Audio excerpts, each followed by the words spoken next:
Wacana Presiden Joko Widodo terkait pemindahan ibu kota negara dari DKI Jakarta ke Kalimantan Timur kini telah memasuki babak baru. Gagasan pemindahan ibu kota negara sudah sejak 2019 lalu disampaikan Jokowi, namun sempat terhenti akibat pandemi COVID-19.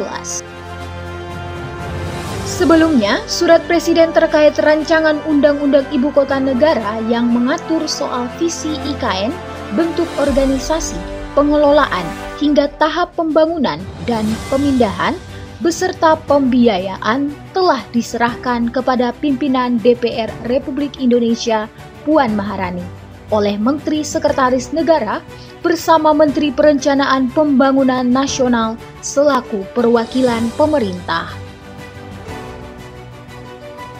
Pihak DPR mengaku sejalan dengan sikap pemerintah terkait urgensi pemindahan ibu kota negara Republik Indonesia.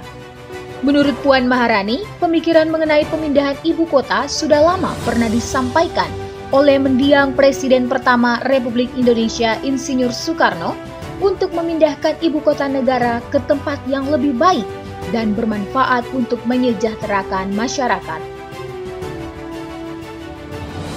Saat ini, pihak pemerintah pusat sedang menunggu pengesahan dari pihak DPR terkait rancangan Undang-Undang Ibu Kota Negara tersebut. Apabila sudah rampung dan tak ada kendala, maka pemerintah siap mengeksekusi rencana pemindahan ibu kota negara.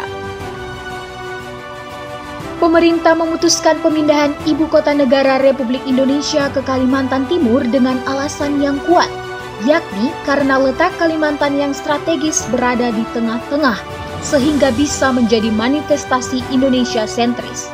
Hal ini juga disebabkan karena terlalu berat beban yang ditampung oleh DKI Jakarta sebagai pusat negara. Meskipun tampaknya rencana pemindahan ibu kota negara ini akan terrealisasi, banyak pihak yang kontra dengan berbagai macam alasan. Mulai dari terpecahnya fokus yang seharusnya diarahkan kepada pemulihan pandemi COVID-19 dan keterpurukan ekonomi, hingga prioritas janji-janji saat kampanye. Menurut politikus Partai Kesejahteraan Sosial Rev Rizal, hutang negara saat ini menumpuk, terlebih apabila ditambah proyek pemindahan ibu kota negara, tentu akan memperbesar tagihan negara. Ia juga mengungkit soal SMK yang sebelumnya dijanjikan Jokowi. Hal senada juga diungkapkan oleh ex-ketua MPR Republik Indonesia yang juga politikus PKS, Hidayat Nur Wahid. Menurutnya, memindahkan ibu kota negara saat ini bukanlah suatu prioritas.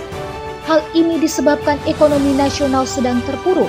Alangkah baiknya jika Presiden Jokowi untuk fokus kepada janji-janji kampanye dulu, yaitu menyejahterakan rakyat. Namun Menteri Sekretaris Negara Pratikno sejak awal sudah menyebutkan bahwa pemindahan ibu kota negara bukanlah sekedar pemindahan semata menjadi kantor pemerintahan saja. Akan tetapi, kedepannya diharapkan dapat menjadi sebuah kota baru yang menjadi salah satu pusat masa depan tanah air. Ide pemindahan ibu kota juga bertujuan untuk membangun sentra inovasi berkelanjutan dan menjadi sumber inspirasi sekaligus motor kemajuan Indonesia ke depan.